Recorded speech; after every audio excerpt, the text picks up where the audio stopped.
Alright, I went out and bought a trim removal kit, guys.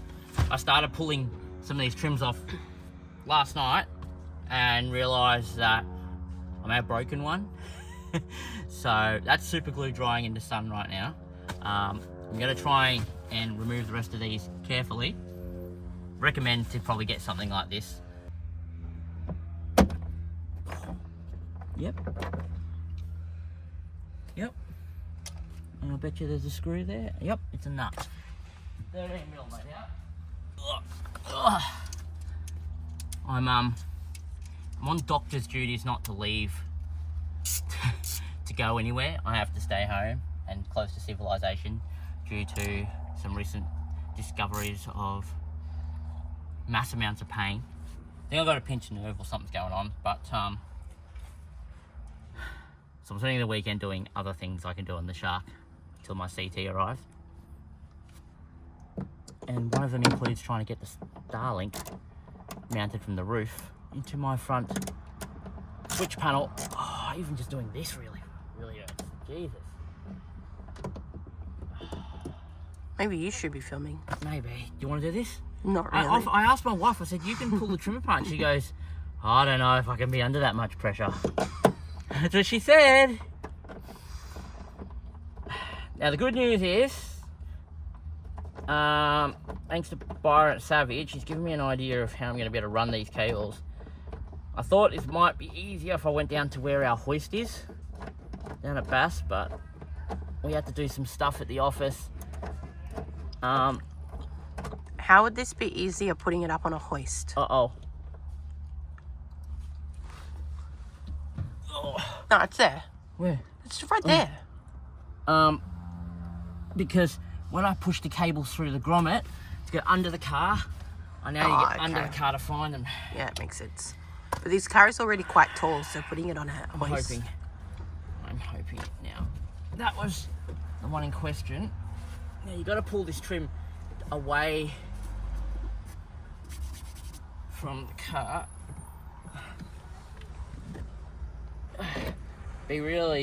Be careful, because from like certain points there's all this black goo and it's really yep, there we go. Did I break anything else? No. Cool. Interesting, guys. So I've actually got trims laying around everywhere, but what's interesting is I actually did get to the back here and have a look. That's where the dust ingress is going to develop.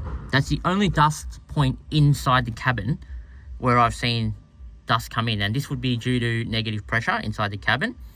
I did notice when you have the climate on and you got positive pressure in the cabin, you can hear noise here, and I think that's related to, like when I say hear noise, like wind suction or pressure. So that's obviously a point where it's pulling in or pushing out air. And is that a filter? Yeah, it's a filter padding of some sort. But that's pretty good. Like if you look at how much dust is around that, there's really not that much. Anyway, I'm going to undo some of these panels on the side here, see if we can get a pass through of cable.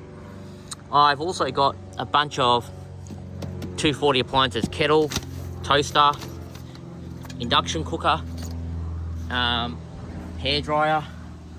So we'll test all these together. We'll try and load up the power socket in the back there, see what we can draw out of this thing.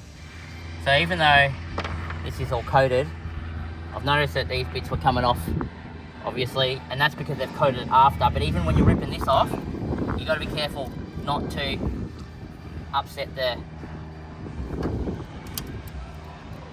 paint. But yeah, that's normal. That's the other side of that vent, the vented vent in there, guys, that I was showing you. You can have a look. So that's the other side of the inside where all the dust is coming in. So it is acting as a pretty good filter because it's pretty clean on the inside. Have a look. That's reasonable considering how dirty the outside is. I'm going to try and pass the cables through there into the cab, I reckon. It's actually hollow. That's open. That is actually open. There's no filter or nothing, actually. It's literally an open gate. So if water was if we're in water higher than basically this black line here, so well and truly above the tyres. You can't see my tyres, water's coming into the car because that's open. That's interesting and good to know. Now that we've figured out we can get from the cab into the cabin, I'm going to bring some 6 and 4 mil twin core. So 6 mil to the roof because we don't know about what lights we're going to get in the end. That way I've got a 15/20 amp safe run, and 4 mil to the Starlink. Don't know how this is actually going to run in the end because I've been thinking, oh, that's bad for the back. I'm thinking, because once the hard lid is on, we can't pass cables in, presumably. So I'm now wondering if I come down between the cab and the tray and loop back in here for now, because the 12 volt won't permanently be off the battery in there. It could be from in here. And the other thing is, if I do end up coming from the battery in here, the switching still has to come in from the cab, so I still need a pass through. So I'm going to leave myself with 2 options to be able to power the stuff on the roof. So I'm not sure yet if I want to run the 12 volt purely off the existing 12 volt system in the Shark, or if I'm going to run it off my secondary 12 volt system I'm going to build in here, which you don't need, but I'm doing it because I have my own uses for it. But we do know you can draw, 30 amps off that current 12 volt, and in the front of the engine bay there's a 200 amp blade fuse that's on the 12 volt system, which tells me that you must be able to run a reasonable amount of 12 volt. I also checked the inverter. It's 220 amps at 13.8 volts conversion from the AC system. So interesting things really, because that tells me a lot about what this car can actually do on its native 12 volt system. But until we learn more, I'm going to keep going the direction I first want to go, and I'm going to advise you guys what I think you could probably do after I be able to get more testing with this car out in the field. So let me break my car before you go and break yours, basically. Guys, so one of the things I always recommend from experience is that you number all your cables coming in. Now I've redone number 6, that's why I've written up number 5, but have a look here. You end up with basically a lead in. We've got 6 leads. We number them. I haven't got a provision for any of these yet, except for the one for the Starlink. But the reason why I do this is because rip it off, and you basically, sorry, I'm just doing the 6 mil as number 1 and number 2 and the rest the other numbers. But yeah, you just come in, match up the cable lengths, try and keep it symmetrical. Wrap your number around that way. When it comes to utilizing your cables, you can find out what number it is, and in the cab, assuming you number them on the other side, you can just wire up your appliances, so you don't have to keep taking panels on and off all day long. Does that make sense? Cables here, guys. They're coming in obviously through that grommet there, well, not grommet, air vent. I'm going to actually seal the top row. So this top row here, I'm going to totally seal with Sikaflex, and it'll dry. And basically that top flap on the other side just won't get used. That way we don't compromise the design of keeping the dust out with the negative and positive pressures. It just means we have slightly less capacity, 1/6 less capacity, but that will stop the dust build-up coming up in here, because now that that's opened permanently and the flaps aren't opening and closing based on pressure, this will allow free moving air, and we don't want that. So a bit of automotive Sikaflex. What I use is, we just use a lot of this stuff here. Probably fill it in with a bunch of this stuff. They use this to seal like car body and stuff like that once you've welded over it for an extra protection. I'm just running the cables the same kind of length. I'm doing it behind this section here where it's more fatter, then putting in the locking pins back into the here. The cable then comes out kind of through there like that, and they'll run down and follow this channel. And I'm presuming I'll be able to go from in here through that run there, I'll use a yellow tongue into the battery compartment, which is where everything will kind of live and sit, I would say. I was actually thinking of putting a TVMS Rogue behind here, but I've decided not to, just because I don't want to over budget this and make it, you know, spending an extra $100 for a TVMS Rogue when I can just chuck a couple of relays in. It is better though, like the Rogue is better, it's more simpler. The solid state fuses, etc, are fully smart.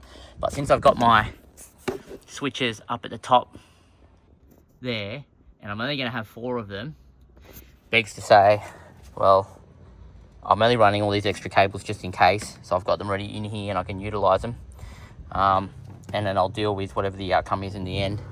But just trying to keep it basic, that's what I'm doing for now.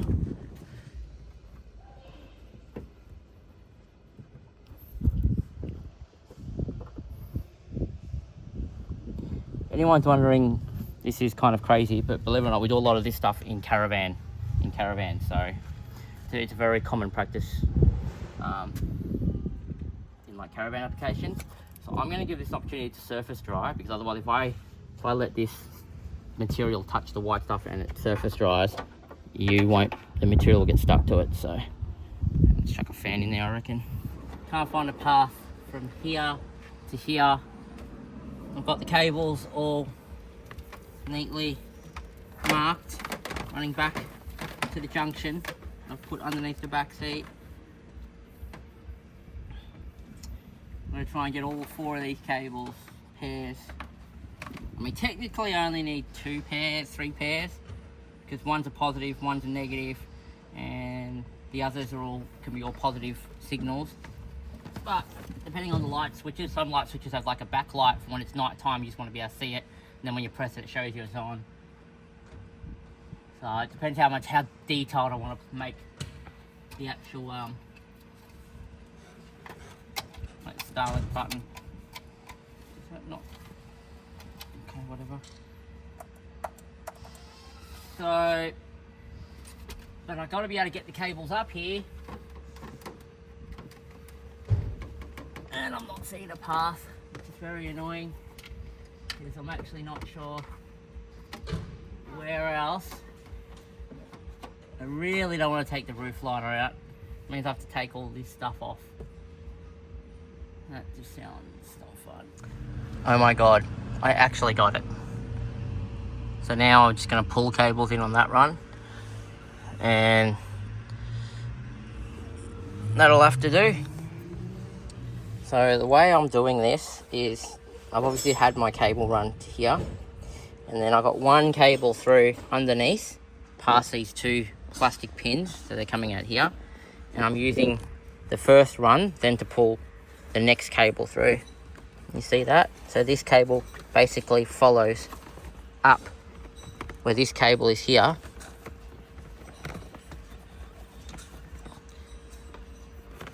and then out comes the next cable, and then when I pull all these through, I'll have them all basically out here on the other side of this, and then I can use this run here which I've made to pull them into the switch panel, and then I just basically follow that the same way all the way down the back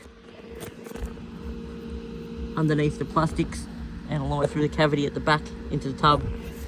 So that's the best way I've figured out to do it so far, with minimal trim removal. It's literally, what, 4 bits of trim removed.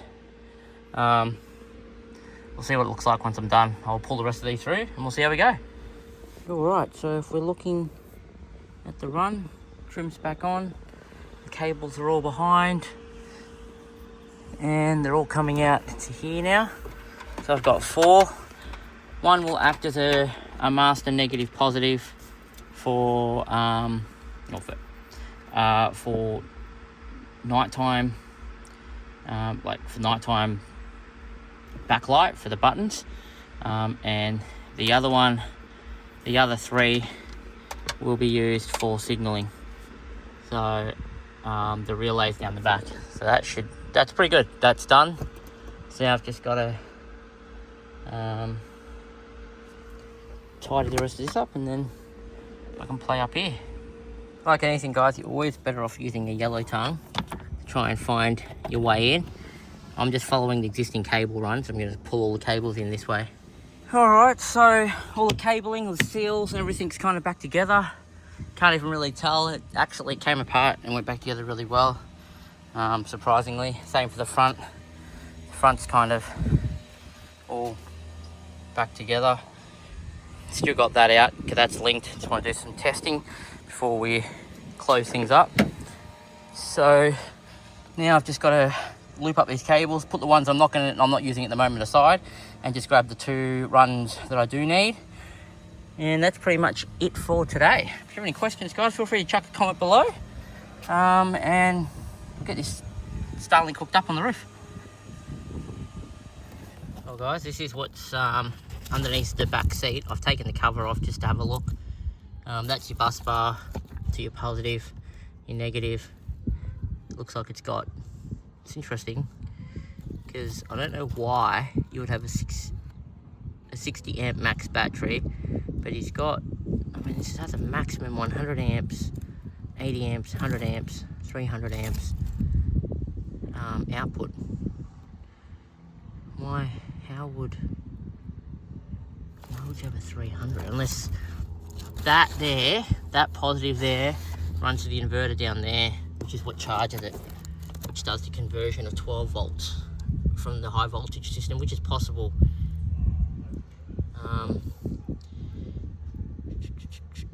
The blank here. So if I chuck a MIDI fuse in here and then chuck my load off here, that's the best way to do it. That's proper.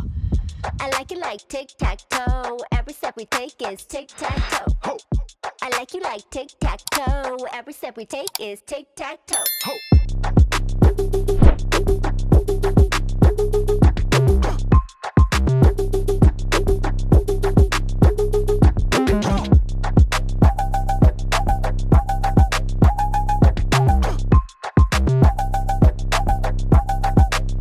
So now that you got the MIDI fuse in, we'll chuck a washer and a bolt down that to secure that, like so. And you can definitely tell, like, they've added provisions for at least this, so that's a good thing.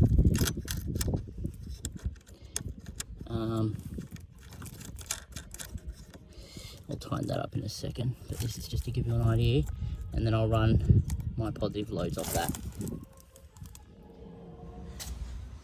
Alright, so that's back in and that is working. I don't know why he looks like he's been having a war. I have been having a war. Thank you. So I didn't get time to do my other video, which is unfortunate, but I'll finish this probably next weekend if I get time.